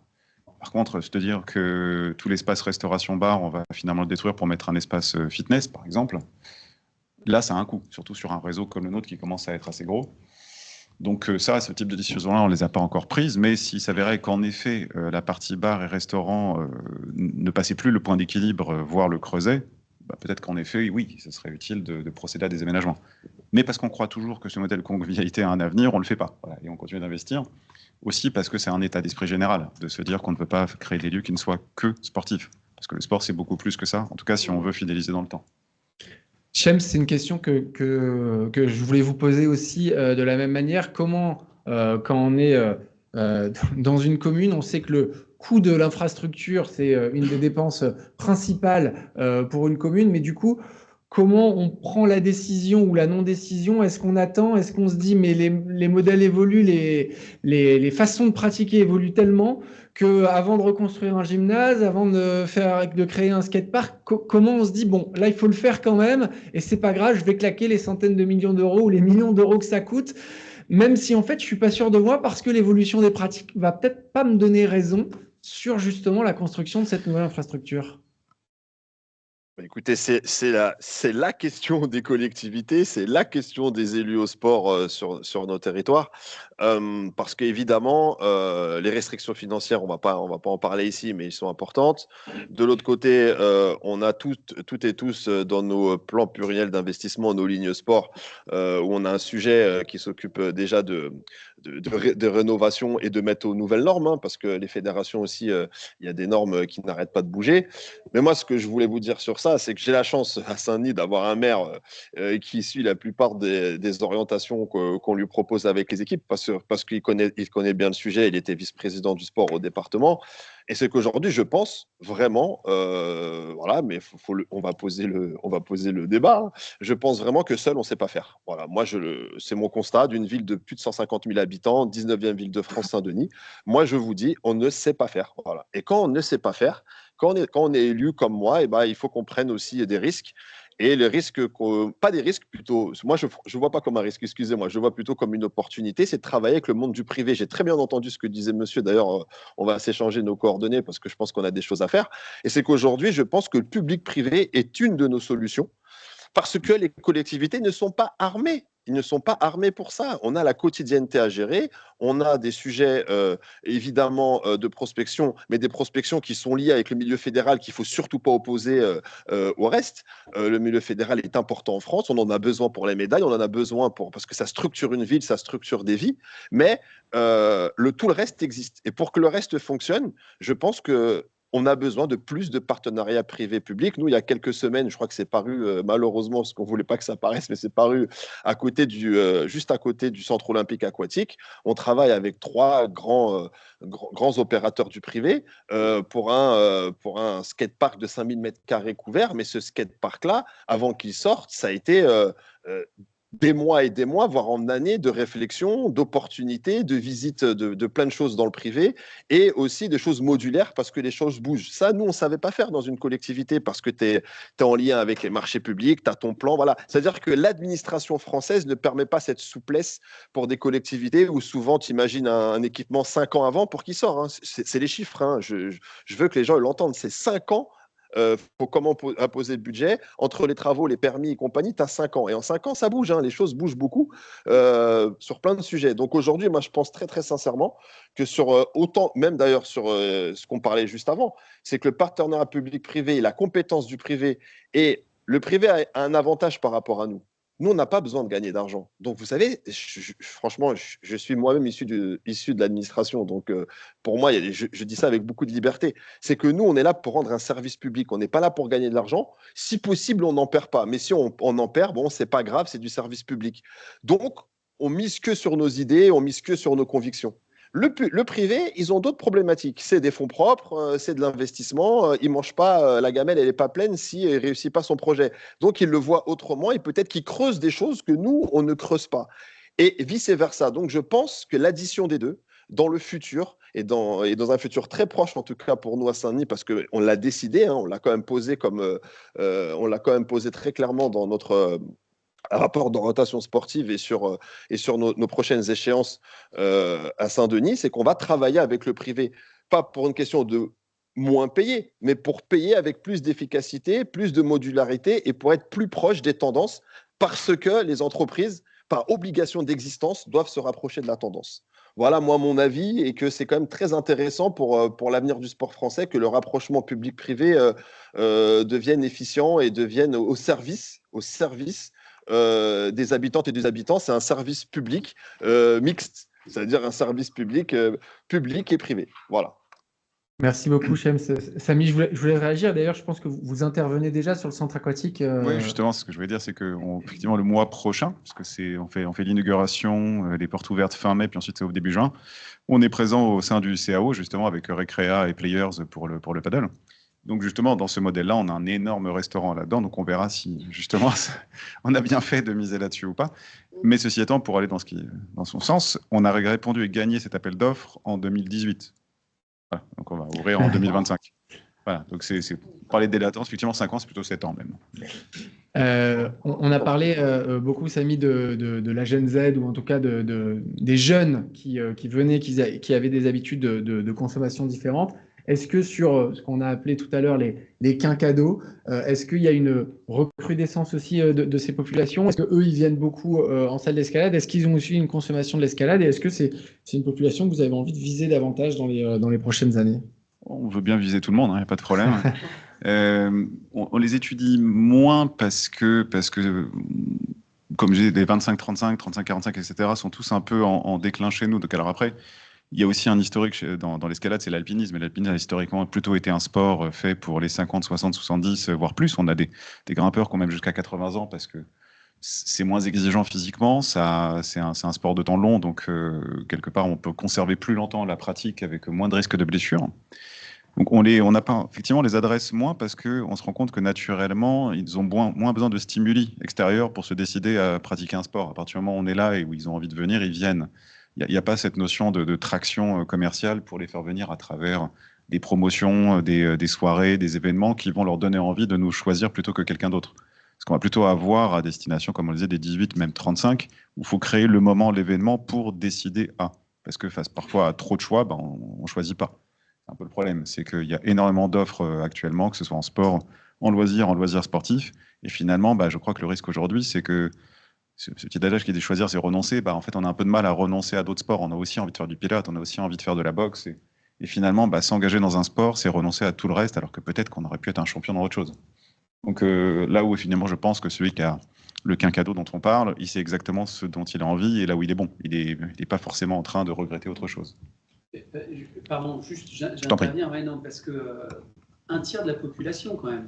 Absolument. 50-75. Donc quelqu'un qui est dans une logique aussi de rentabilité, de fréquentation, oui. Ça doit interpeller quand même. Ah oui, bien sûr. En fait, c'est pour ça que je dis qu'en gros, c'était plus sur la partie de dépenses marketing. C'est-à-dire qu'il y a moins besoin. Déjà, la présence sur les créneaux digitaux, enfin sur les réseaux, est peut-être aussi un peu moins importante. Donc, en gros, le bouche à oreille fonctionne plus, je dirais, sur cette population-là. Et à partir du moment où on a quelqu'un qui est convaincu des bienfaits d'un sport, il va en parler autour de lui. Ça marche à tous les âges. Mais je dirais que ça marche peut-être encore davantage sur certaines catégories d'âge. Là où, sur le 18-24, le besoin en investissement et en traction commerciale, marketing, digital est beaucoup plus forte. Mais tu as raison, 30%, c'est énorme. Philippe, je ne vous ai pas donné la parole tout à l'heure alors que vous vouliez réagir. Oui, je vous la donne maintenant. Non, c'était un petit complément par rapport... Si on est tous convaincus que tout le monde doit faire du sport... le modèle fédéral, il est quand même beaucoup questionné puisque les Français nous disent à 60% on fait de la pratique individuelle. Donc, quelle est la réponse fédérale qu'on peut apporter à cette pratique et cette envie de pratique individuelle? Et c'est aussi corroboré par les raisons pour lesquelles les gens veulent faire du sport. La première raison, c'est de garder la forme. La deuxième, c'est se sentir bien. La troisième, c'est être en bonne santé. Et en fait, la compétition, c'est tout au fond du classement. Et quand on raisonne dans un modèle fédéral de compétition, je pense qu'on n'apporte pas les réponses aux attentes du sportif ou de la sportive de tous les jours. Et quand Shems disait faire des partenariats fédéraux, privés, publics-privés, je pense qu'il y a cette réponse-là qu'on doit pouvoir apporter, puisque en plus, on a du mal à accéder aux installations, puisque on sait qu'il y a des difficultés d'assurance, d'organisation. Donc, moi, je suis assez convaincu par cette vision-là. Et si on va un petit peu plus loin dans les raisons de la pratique, et ça rejoint ce que vous disiez tout à l'heure sur le développement de la pratique en extérieur, une des raisons de la pratique, c'est le rapport à la nature. Beaucoup, les gens pratiquent du sport pour le rapport à la nature, ce qui aussi forcément suggère que organiser cette pratique en extérieur peut être une très bonne idée. Isabelle. Oui, moi je voulais réagir rapidement, mais parce qu'il y a beaucoup de choses qui se sont dites. Je vais essayer d'être un peu concise, mais je pense que déjà sur... les générations intermédiaires dont vous dites qu'a priori c'est difficile au-delà de 35 ans, etc. Mais il y a tout simplement la question du temps. En fait, quand on est parent, Voilà, quand on est parent, c'est compliqué de se dégager du temps et c'est dans ces moments-là, dans la vie de famille, où on va investir sur les enfants qui vont eux-mêmes faire des activités, mais où on va finalement avoir énormément de difficultés à trouver du temps pour soi, alors que quand on est qu'un cadeau et compagnie, on va le trouver. Il y a là-dessus la question du genre, parce que ce sont les femmes sur lesquelles repose l'organisation familiale. Ce sont elles qui accompagnent les enfants. Tout à l'heure, vous parliez, je crois, des grands-parents disant « elle », voilà, alors que d'habitude, on dit « il », le masculin l'emporte. Là, c'était « elle », ça ne m'a pas échappé. Effectivement, donc on sait qu'à ce moment-là, on va avoir une vision plus féminisée de la question. Et je pense que ça, dans les analyses dont parlait Shems El-Khalfaoui, en disant finalement, on fait des analyses de besoins, on demande aux gens. Je pense qu'il faut vraiment avoir des analyses aussi genrées, c'est-à-dire qu'est-ce qu'on demande aux femmes, qu'est-ce qu'on demande aux hommes. On ne peut pas dire de manière générale pourquoi est-ce que vous faites du sport. Il y a la catégorie socio-professionnelle qui va intervenir, bien sûr. Quand on est jeune, il y a beaucoup cette question effectivement du manger-bouger, des 5 fruits et légumes par jour, tout ça.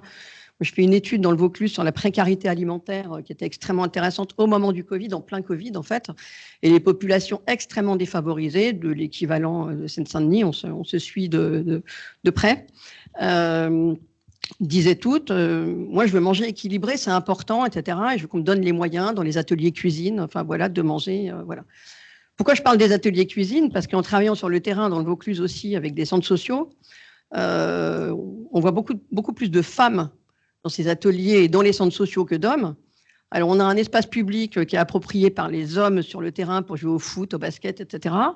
Et on a des femmes qui nous disent comment moi je peux faire là-dedans. Je pense qu'on ne peut pas faire l'économie de cette réflexion, hein. Grosso modo, et pour faire très simple, l'espace public, l'espace, les femmes le traversent, les hommes l'occupent. Donc, en sport, c'est pareil. Quel sport je vais privilégier? Et dans les ateliers récemment que j'ai tenus là, dans les centres sociaux, les femmes qui viennent, qui sont là pour les ateliers cuisine, quand on les oriente sur la question du bien-être, hein, elles arrivent spontanément au sport en disant « mais pour moi, le sport, c'est quelque chose qui devrait amener du bien-être ». Et on arrive au vélo parce qu'on est sur les questions en quartier prioritaire de déplacement. Voilà, parce que pour être désenclavé, on doit faire du vélo. Et on a une population féminine qu'on n'aurait peut-être pas imaginée il y a 5 minutes, de mères de famille qui nous disent voilà, moi je voudrais faire du vélo, je voudrais qu'on m'aide là-dedans, j'ai pas de proposition sur le terrain, j'ai pas spécialement, je sais pas où m'adresser. Et on voit bien que là, immédiatement, en mixant et en analysant, alors en marketing vraiment, et en croisant les sous-populations, on arrive à, je repars sur ce que vous disiez, de partir des besoins, on arrive à de l'aller vers ce qu'on appelle, d'un mot très pompeux, l'empowerment, hein, finalement, c'est associer les habitants, leur demander ce qu'ils veulent. Et on arrive aussi à cette question de l'autonomie, c'est-à-dire qu'ils veulent faire des choses individuellement, mais vous posez la question de savoir s'il fallait détruire les coins, voilà. Eh bien, ils veulent du lien social. Donc, en fait, oui, je vais aller à la salle, mais derrière, moi, j'ai quand même envie d'avoir un endroit où je vais pouvoir me retrouver. C'est pas l'autonomie égoïste, c'est le soi, c'est le soi, c'est-à-dire prendre soin de soi et en même temps être avec les autres. Hein, c'est ce que je vous disais tout à l'heure, le soi, le couple et la famille. Comment on peut être soi au milieu de tout le monde, mais pas sans les autres. Voilà, toutes ces questions-là, elles s'articulent dans une recherche action, j'allais dire, pour comprendre un petit peu et j'allais dire peut-être déconstruire quelques idées reçues ou des stéréotypes sociaux qu'on peut tous avoir. Hein, et qui font qu'à un moment donné, il y a des formidables niches hein, et des réponses aux questions à apporter. Shems, tu voulais aussi réagir, je crois. Oui, très rapidement, je voulais, parce que comme on a parlé des fédérations, je voulais quand même donner un exemple qui me semble, c'est encore une fois des expérimentations qu'on fait depuis maintenant. Celle-là, on l'a fait depuis 2020, c'était sur l'Olympiade. On l'a fait avec Gilles Herbe, le président de la Fédération française de tennis de table, qui a fait voter il n'y a pas longtemps aussi son projet fédéral. Un truc très simple. Et juste pour reprendre, on s'est imaginé avec lui, on s'est dit le ping, bon, en plus ça vous avez vu le nombre de licences au ping après les Jeux, c'est le sport numéro 1. Ben, on s'est proposé, je lui ai dit, il voulait absolument qu'on fasse du ping social et compagnie, je lui ai dit avec plaisir. Et on s'est retrouvés, je lui ai donné un gymnase, voilà, un gymnase dédié au tennis de table, tous les dimanches. ouvert par la collectivité. On met un agent, lui il met un encadrant, nous on met un éducateur de la ville. Et en fin de compte, ça s'appelle le dimanche du ping. Et c'est ouvert, c'est gratuit. Hein. C'est un service public de proximité. Vous venez, vous jouez avec votre fille, tu joues avec ta fille, c'était la maman, tu joues avec la grand-mère, grand-père, peu importe. Il y a des tables à disposition, il y a quelques conseils. On a commencé petit et aujourd'hui, tellement que ça fonctionne, on va le faire dans plusieurs quartiers de la ville à l'échelle d'une ville de 150 000 habitants. Et le club de tennis de table de Saint-Denis a eu un accroissement de licence de 22% en 3 ans. Donc, il y a des solutions, mais quand les fédérations, via leur ligue ou leur comité, ont un développement, j'ai entendu tout à l'heure, marketing stratégique d'aller vers. Je pense qu'il y a des solutions et comme ce que je ne l'ai pas dit tout à l'heure et ce que vient de dire madame est très intéressant, on a fait voter à la ville de Saint-Denis quelque chose qui ne plaît pas à tout le monde, mais je l'assume, c'est que dans les créneaux, c'est le nerf de la guerre, comme vous le savez, pour une collectivité, c'est créneaux, subventions. Avec ces deux-là, on fait des politiques sportives plus ou moins correctes. Et à Saint-Denis, quand c'est une association qui propose des créneaux à des heures spécifiques qui arrangent les mamans, souvent célibataires à Saint-Denis, ils passent devant tout le monde. Donc, je pense aussi que des outils coercitifs, malheureusement, sont obligatoires des fois. Et c'est ce qu'on fait à Saint-Denis. C'est-à-dire que les créneaux féminins passent devant tout le monde, même si j'ai ça en tête, un match de Champions League de tennis de table, je ne sais où, parce qu'ils sont à ce niveau-là, j'ai fait le choix de laisser la pratique féminine du quotidien. Parce que si on ne le fait pas, si on n'accompagne pas ce genre de choses-là d'une manière naturelle, malheureusement, ces publics-là, ils sont aussi très embêtés. Et sur d'autres choses aussi, c'est-à-dire que si on veut développer des partenariats avec les fédérations, on veut développer des choses, il faut absolument que les collectivités qui tiennent les créneaux horaires et qui tiennent tous ces sujets-là utilisent aussi de la manière un peu, comme je viens de dire, coercitive, mais pas pour être méchant, juste pour que le segment s'ouvre un petit peu et qu'on donne la chance au produit. Et je pense que dans la séquence des mois, des années à venir, d'ailleurs, encore une fois, je vous remercie pour ce que j'ai encore noté plein de choses, je pense qu'il faudra faire un bilan de tout le monde et ce qu'essaye de faire pour qu'on en fasse tous ensemble un outil à l'échelle de la France, parce que c'est vraiment un problème qui touche tout le monde. Et sur le privé, vous savez, il n'y a pas longtemps, je l'ai dit, je sais qu'on me l'a reproché il n'y a pas longtemps politiquement chez moi, mais je l'assume, je préfère donner une aide financière à une entreprise privée qui connaît parfaitement son segment et qui va réussir à ramener des gens au sport parce qu'ils n'avaient pas le temps, parce qu'ils s'adaptent et compagnie, que donner une subvention à une association traditionnelle qui va essayer de le faire, mais qu'à la fin, elle va rester dans ses licences et dans son truc. Donc, je pense que au-delà des équipements, le partenariat public-privé avec les entreprises qui veulent travailler sur ce sujet-là, c'est aussi de la valeur sociale. Elle est certes privée-publique, mais c'est aussi de la valeur sociale et c'est peut-être un truc où que les fédérations devraient réfléchir. En tout cas, moi, j'ouvre la porte. Fédération, collectivité, privée, à 3, je pense que c'est très intéressant pour les fédérations et c'est très intéressant pour le mouvement sportif en général. Merci beaucoup. Chem Samy, une réaction? Alors, non, c'était juste pour finir, parce qu'en plus je vais devoir y aller. C'est qu'on a abordé effectivement tout ça du côté commerçant ou fédération, employeur, etc. Mais l'angle de vue qui n'a pas été abordé pendant cette thématique, ce sera peut-être l'occasion d'en faire une autre, c'est du point de vue employeur, puisqu'on parle de génération Z en tant qu'habitude de consommation, mais aussi dans génération Z dans le rapport au travail. On emploie 550 personnes en France, Belgique, Espagne. Sur les 12 dernières années, en effet, la façon de recruter, la façon de motiver n'est plus du tout la même. Et ça, on l'observe vraiment, c'est très net après Covid. Et donc, du coup, ça questionne aussi, si l'on veut continuer à grossir et à proposer des lieux ouverts tous les jours, de savoir quand même, malgré tout, toujours être attirant sur le marché du travail. Donc, se posent plusieurs questions. Là. On sait qu'aujourd'hui, par exemple, la partie réputationnelle est de plus en plus importante, qu'on ne va pas simplement regarder l'entreprise sous le prisme de ce qu'elle produit ou ce qu'elle vend, mais de la façon dont elle le fait et à qui elle s'adresse. Précédemment, on peut aussi dire qu'on recrutait les gens en leur proposant un plan de carrière. Vous rentrez à tel poste, et puis ensuite, c'était des paliers simples. Vous allez progresser, gagner plus d'argent, avoir plus de responsabilités. Et c'est super, vous faites votre carrière là-dedans. C'est vrai qu'aujourd'hui, c'est un axe qui marche un peu moins. Voilà. Il va y avoir beaucoup plus d'à côté qui vont être importants pour être attirants pour une personne qui va aujourd'hui avoir 25 ans, même avec un excellent diplôme. On pourrait s'imaginer quelqu'un qui sort d'une grande école d'ingé va obligatoirement vouloir être ingénieur, bosser chez EDF et faire plein de trucs. C'est pas toujours le cas. Donc maintenant, comment est-ce qu'on fait pour rester, nous, compétitifs aussi sur le marché de l'emploi face, en effet, à des mutations dans le rapport au travail, le rapport à l'environnement, le rapport au monde, le rapport au temps, et le rapport de fait aussi au temps libre, en général. Ça, c'est aussi un axe, je pense, qui pourrait être important à développer en tant que syndicat employeur.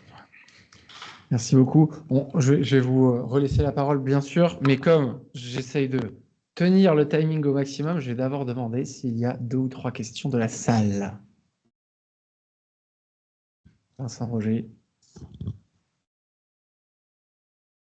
Bonjour à tous et à toutes. Merci pour ces interventions. Merci à l'Union Sport et Cycle d'organiser cette matinale. Vous avez abordé des sujets qui sont au cœur de ce que nous avons porté au ministère pendant toute l'année 2024 autour des Jeux et de la grande cause nationale, c'est-à-dire une vision du sport à 360 degrés et une vision qui porte à promouvoir le rôle sociétal du sport, qui nous paraît très important, convaincus que nous sommes que le sport est un outil en termes d'insertion, d'intégration et surtout de santé. Et moi, je voulais vous poser une question à tous les deux. Et puis, sur le vieillissement, pardon, excusez-moi, j'ai l'esprit d'escalier. Sur le vieillissement, vous abordez un sujet qui est fondamental pour notre société. On va avoir une explosion du nombre de plus de 80 ans jamais atteint dans notre pays à partir de 2026. Et les conséquences sociales, sanitaires et économiques sur la révolution du vieillissement sont énormes. Et sans doute que le sport, la pratique sportive adaptée, a un rôle fondamental à jouer par rapport au vieillissement de la population. Moi, ma question, elle revient sur les questions de partenariat, à la fois pour le mouvement sportif, mais aussi pour des entreprises impliquées dans le sport. Moi, je vois 3 pistes de partenariat qui me semblent importants. Le premier, qui concerne sans doute plus le mouvement sportif, c'est par exemple l'ouverture des salles de sport dans les lycées, dans les collèges, qui peut être un lieu de développement. La ministre des Sports et la ministre de l'Éducation ont lancé des expérimentations dernièrement. La loi de 2022, de mémoire, le permet. On en discute beaucoup depuis 4-5 ans, mais on a du mal à atterrir. Et donc ça, je pense que c'est une entrée qui peut être intéressante en termes de partenariat pour le mouvement sportif. Le deuxième, vous l'avez évoqué tous les deux, c'est l'entreprise. 13% des entreprises proposent une activité physique et sportive à leurs employés. C'est très important, comme vous l'avez dit, en termes de recrutement, en termes de marque employeur, en termes de management des collaborateurs. Il y a plusieurs études qui le prouvent sur le terrain. Donc, comment vous voyez les choses pour aller plus vers l'entreprise dans vos activités séparées, mais peut-être pas toujours d'ailleurs. Et la troisième chose, comment, pour rejoindre la problématique du vieillissement, comment vous allez aller vers les lieux où on accompagne justement ce vieillissement, c'est-à-dire notamment les lieux sanitaires, les hôpitaux, les EHPAD. Alors ça, c'est pour les gens qui sont déjà en dépendance. Mais moi, par exemple, j'ai un ami qui est directeur d'un EHPAD. Il fait tous les jours une animation physique et sportive. Il me dit que pour des gens qui sont en moyenne, pardon de le dire, mais à 2 ans de la fin de vie, eh bien, ils regagnent confiance en eux, en estime de soi, etc., etc. Donc, sur ces 3 partenariats, comment vous pouvez avancer et qu'est-ce que vous attendez des pouvoirs publics, à la fois au niveau des collectivités, mais aussi au niveau de l'État? Et dernière chose, je trouve que la thématique de la quotidienneté qui a été abordée par l'élu de Saint-Denis est à creuser et me semble source d'espérance et source de débat sur lequel il faut qu'on approfondisse tous ensemble. Ça ne vous dérange pas juste que je commence, qu'après je pars juste après. Je vais être très rapide. Donc j'attends pas grand-chose dans l'absolu, si ce n'est effectivement peut-être plus de contacts, parce que, comme on l'a dit, nous on a des lieux ouverts. C'était déjà le cas à l'époque du Covid, quand on disait finalement on est là, on est ouvert, mais on peut recevoir du monde. Comment est-ce qu'on pourrait se rendre utile pendant cette période-là? En fait, à tout moment, on est ouvert de 7h à minuit tous les jours, avec des moments plus creux que d'autres.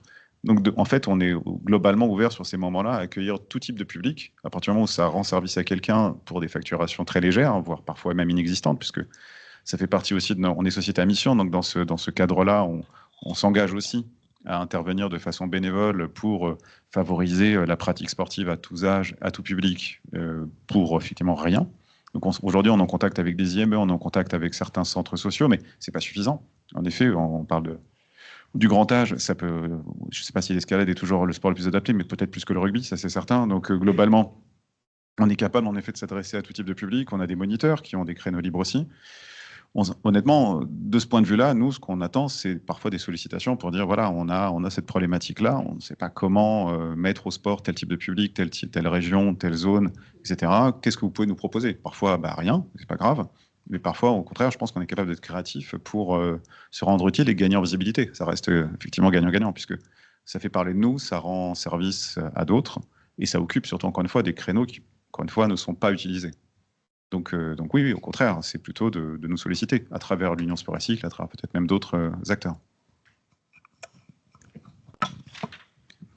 Alors, je vais essayer de répondre à quelques questions. La première, évidemment, on surveille comme le lait sur le feu la relation avec l'éducation nationale, puisque l'accès aux gymnases et aux installations sportives, pour nous, c'est une solution, notamment le week-end, puisque c'est là où on va se retrouver un petit peu en difficulté. Moi, j'ai l'habitude de citer assez souvent l'Allemagne, où vraiment le lien entre installations sportives ouvertes à tous et à toutes est très développé. Donc, je crois que ce modèle-là est intéressant, mais ça va même au-delà.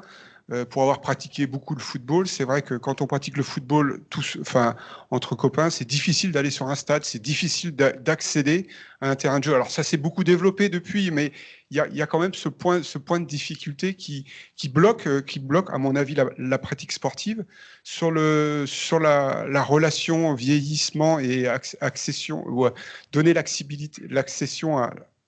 Pardon. Permettre aux personnes d'EHPAD de pratiquer du sport. On a développé des relations avec les maisons sport santé. Pour nous, on a 13 maisons sport santé dans la fédération, mais il y en a, je ne sais plus, 560 ou 570 en France. Donc, il y a encore plein de sujets à explorer. On travaille beaucoup aussi avec les centres de cure, qui sont aussi des endroits où les personnes se remettent en forme. Et une fois qu'ils sortent de cure, qu'est-ce qu'on leur propose? Quelle activité physique on peut leur proposer?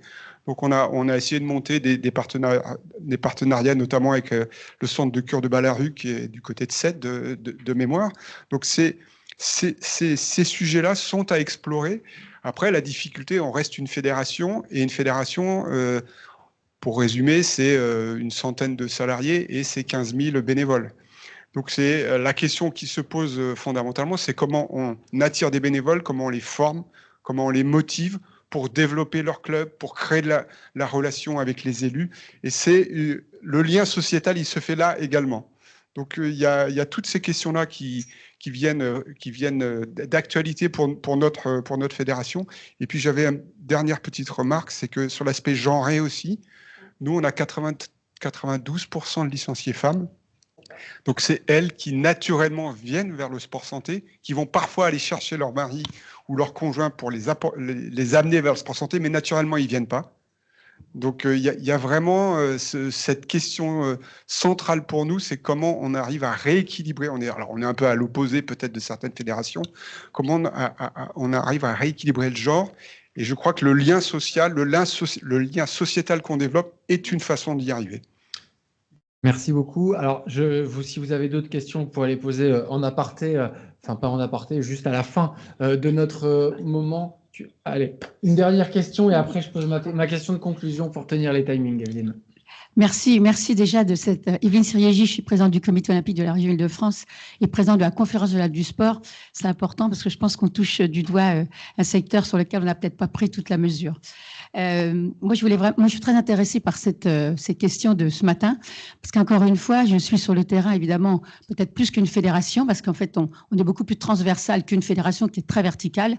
Nous, on a 90 ligues qui sont chez nous, et je pense qu'on n'a pas tout à fait pris la même mesure. On parle de sport tout le temps, alors qu'en fait, derrière le mot sport, c'est pas du tout la même chose. Je pense qu'il y a le sport pour les fédérations, j'allais dire, qui ont des compétitions, qui vont du haut niveau, plutôt les Olympiques, mais pas que, mais plutôt les Olympiques. Et puis, il y a toutes les autres fédérations qui, elles, font peut-être plus d'activité physique. Alors, c'est plutôt un gros mot, l'activité physique. Je dis ça devant Vincent Rocher, mais c'est vrai qu'à l'heure d'aujourd'hui, on n'a pas encore pris vraiment notre mesure au niveau du mouvement sportif, comme quoi on avait une place à prendre au-delà de la compétition. Et on est trop reconnu encore sur des résultats. On a des subventions sur des résultats.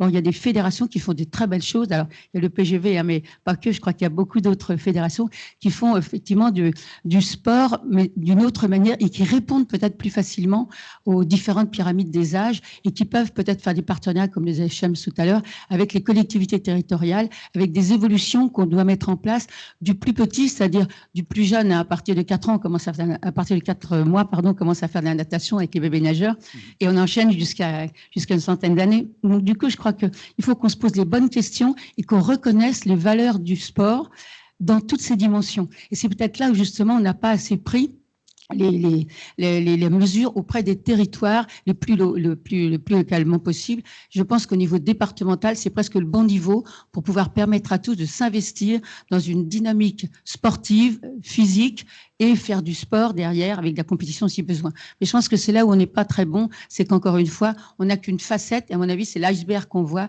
mais on a tout un développement à faire et je crois que là, on est à un tournant qu'on doit prendre en charge après ces Jeux Olympiques qui nous ont fait voir que les gens aimaient le sport, mais il ne faut pas qu'on en reste au sport compétition. Il faut vraiment qu'on se pose la question sur le sport vraiment de base, qui va permettre encore une fois une bonne santé, de la convivialité, de l'éducation, du respect, de l'amitié. Et je crois que c'est toutes ces valeurs-là qui sont un peu oubliées quand on voit que les beaux palmarès des compétiteurs, qui sont quand même des vrais moteurs. Hein. Je tiens à dire que ce sont des moteurs pour aller de l'avant. On le voit bien. Alors, je peux être que d'accord sur ce sujet-là. Moi, je crois que la question fondamentale, c'est les lieux de pratique.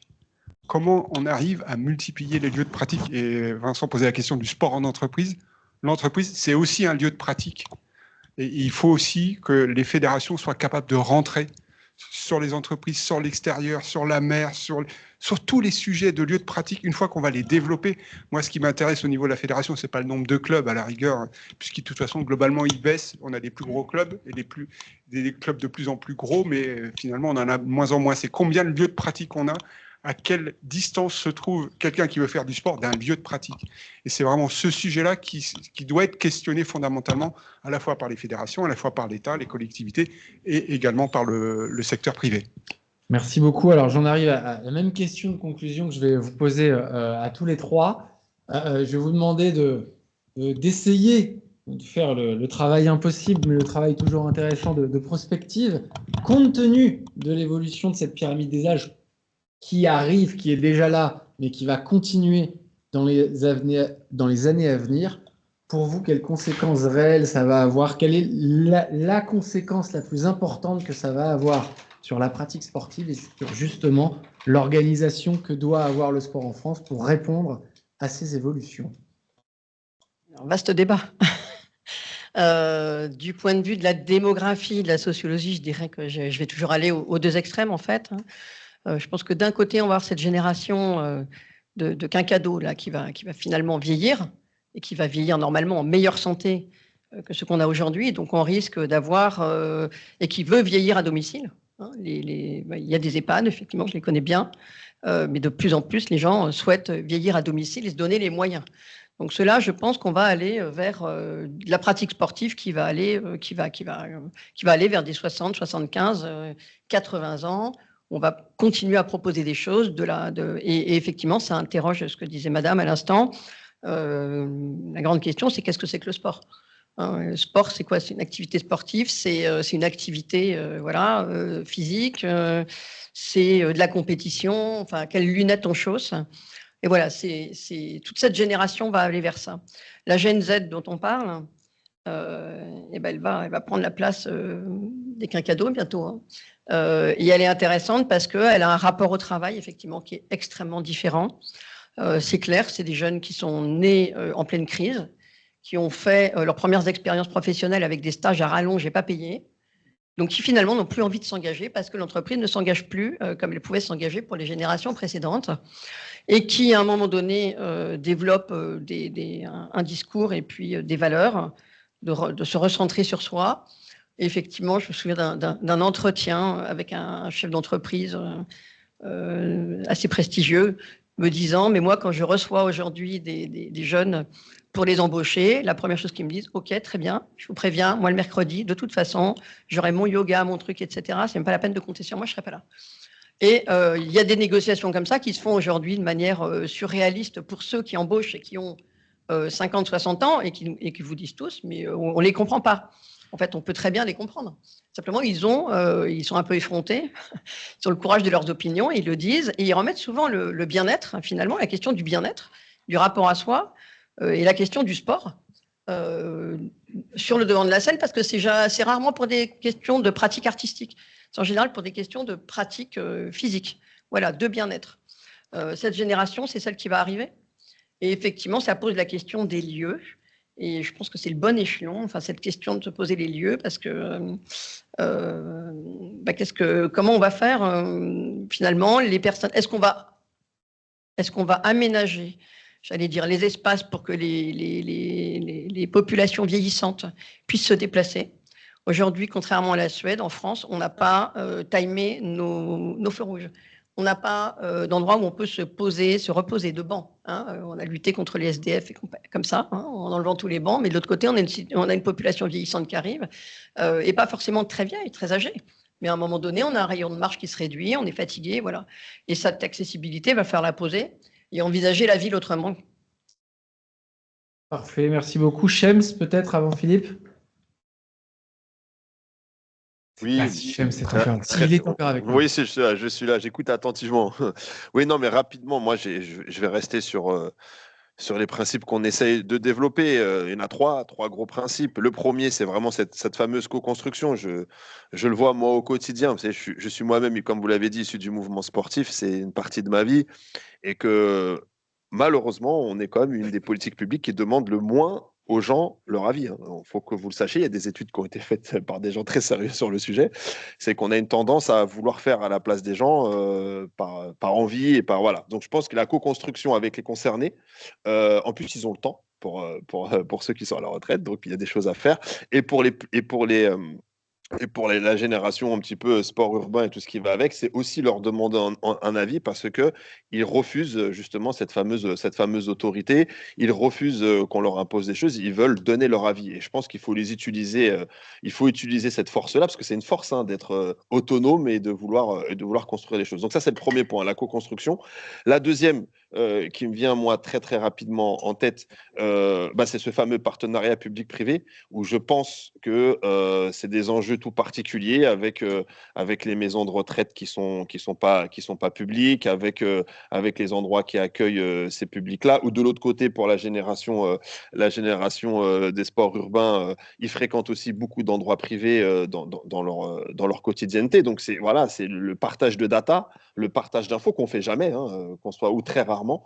Donc je pense que ça va être aussi un enjeu très important dans les années à venir. Et le troisième, je l'expérimente cette année, donc je vous en dirai plus, c'est que la totalité des 103 associations de la ville de Saint-Denis maintenant ont 5 avenants obligatoires, bien évidemment, qui est calibré selon leur taille et selon leur niveau de pratique. Je ne vais pas revenir sur les 5, mais une qui m'intéresse par rapport à ce qu'on est en train de dire, c'est qu'en fin de compte, on va faire des systèmes de bonus et de malus. Ça veut dire que les associations dionysiennes, à partir de la rentrée prochaine, en héritage des Jeux olympiques et paralympiques, mis à part la violence sexiste et sexuelle, les sujets parasport, les sujets sport dans les quartiers, tous les politiques publiques segmentaires qui ont été très bien travaillées en amont des Jeux. Donc nous, maintenant, à Saint-Denis, il y aura un bonus quand tu fais le boulot et il y aura un malus quand tu ne le fais pas, selon ton degré. Mais pour notre sujet à nous, c'est un gros bonus et un gros bonus si tu le fais, et un petit malus pour tendre vers. On n'est pas non plus là pour faire peur à tout le monde. Mais en tout cas, ceux qui vont accompagner ces publics-là, spécifiquement les quinquas, ceux qui arrivent vers la retraite, en fin de compte, on va les accompagner avec des bonus de créneaux horaires, avec des bonus où je vais payer, la collectivité va payer, d'ailleurs OCAO va payer du paddle, va payer de l'aquatique, parce que c'est notre rôle aussi d'accompagner ces publics-là à la hauteur de l'enjeu qu'ils ont. Et de l'autre côté, on va aussi faire des bonus et des malus pour les associations, on va dire traditionnelles, on peut les appeler comme ça, qui veulent faire des collaborations, et j'ai bien dit des collaborations, pas des mariages, des collaborations avec les structures qu'on n'arrive pas à maîtriser parce qu'ils n'ont aucune forme juridique. Ceux qui vont utiliser la piste de skate qu'on a en héritage, qu'on va mettre au parc Georges Valbon, pour ceux qui vont être dans la fameuse structure que je vous ai parlé tout à l'heure, qui va sortir en 26-27, je l'espère. Et comment on va créer des liens entre les gens. et parce que je pense que ce lien, il est extrêmement important. Et d'ailleurs, tout à l'heure, j'ai entendu parler des fédérations, oui, effectivement, qui sont financées par l'État sur des sujets de médailles, de compétition, de résultats, mais il y a aussi, ils le font aussi, hein, parce qu'on sait aussi, on a aussi regardé ce qui se passait ailleurs, ils sont aussi financés sur des sujets de politique publique, voilà, et je pense que dans l'avenir, incorporer les entreprises, là je ne vais pas en citer parce que je n'ai pas envie de rentrer dans ça, mais il y a plein d'entreprises françaises qui nous ont contactés, qui ont travaillé pour les Jeux et qui veulent créer de la valeur sociale grâce aux Jeux, grâce à l'énergie des Jeux et tout ce qui a pu être créé. Donc on les a mis aussi dans ces fameuses conventions où on a mis une possibilité que des entreprises participent avec nous au bonus, au malus pour les clubs qui voudront rentrer dans ces politiques publiques-là. Donc voilà, moi, c'est ces 3 principes. Merci beaucoup. Je pense qu'il faut expérimenter maintenant et après évaluer surtout. Merci beaucoup, Shems. Philippe ? Rapidement, la réponse, c'est le muscle. Vous savez qu'à partir de 30 ans, on perd de la puissance musculaire. Et en fait, jusqu'à pas très longtemps, on savait que le muscle consommait de l'énergie, donc c'est pour ça qu'on faisait du sport, ça permettait de brûler des calories. En fait, on s'est rendu compte que le muscle sécrétait des protéines qui s'appellent les myokines, et plus on sécrète de myokines, plus on combat la maladie, le vieillissement et toutes les inflammations et les infections naturelles. Donc, je pense que c'est à travers la prévention et justement en détournant l'objet du sport de la haute compétition, qui est forcément quelque chose d'important, en le détournant vers vraiment cette notion de sport santé, qu'on arrivera à enrôler et à continuer à enrôler jusqu'à 99 ans ou 100 ans les Françaises et les Français à pratiquer du sport. Alors, merci à toutes et à tous. Benjamin a déserté. Non, juste pour dire quelques mots de conclusion, puisqu'on arrive au terme de cette matinale. Vraiment, vous remercier toutes et tous. On était un petit nombre ici, mais surtout beaucoup aussi en visio. Remercier les intervenants, parce que Shems, Samy, Philippe, Isabelle, parce que en fait, il y avait beaucoup d'honnêteté, de franchise, d'objectivité et d'humilité. C'est en fait un sujet qu'on n'a pas forcément encore creusé, nous tous acteurs, parties prenantes du sport, et on voit bien que on a besoin d'en savoir plus sur ces évolutions, sur ces tendances, et indiscutablement, elles vont dans un avenir très proche impacter lourdement le développement de la pratique sportive, les installations, les politiques publiques, etc. Donc vraiment, remercier tout le monde pour avoir joué le jeu. On a vu que les fédérations allaient avoir un rôle à jouer, devoir se remettre probablement un peu en question. Les politiques publiques aussi, Shems l'a dit de manière extrêmement lucide et honnête. Et puis, vous dire que je suis ravi du contenu. Il y a beaucoup de choses. On va en faire une synthèse. Je suis à la fois ravi et à la fois frustré parce qu'en fait, on a fait 1h30 et j'ai l'impression qu'il y a encore plein de choses à dire et on n'est pas rentré dans le concret. C'est-à-dire, qu'est-ce qu'on va faire concrètement? Moi, j'ai retenu 2 choses, notamment dans les interventions de Shems, la notion d'expérimentation. Il va falloir qu'on expérimente des choses sur les différents publics. On va voir ce qui ressort de cette synthèse, de tout ce qui a été dit. Et puis, la notion de partenariat associatif public-privé. Il faut qu'on explore aussi là-dessus, on le sait tous, on le dit de manière un peu incantatoire, il va falloir qu'on trouve des nouveaux modèles de collaboration. OK, maintenant on y va, on fait comment on matérialise ça? Il n'est pas question d'opposer le mouvement sportif ou le secteur marchand, etc. Ça serait stupide. On voit bien que tout ça doit travailler ensemble et l'essentiel étant qu'il y ait un maximum de Français qui soient en activité physique. Donc c'est ça l'enjeu. Donc la prochaine matinale sera tout aussi intéressante. Je ne vous donne pas le thème. C'est un peu un teasing, mais ça sera le 2 juillet, retenez cette date.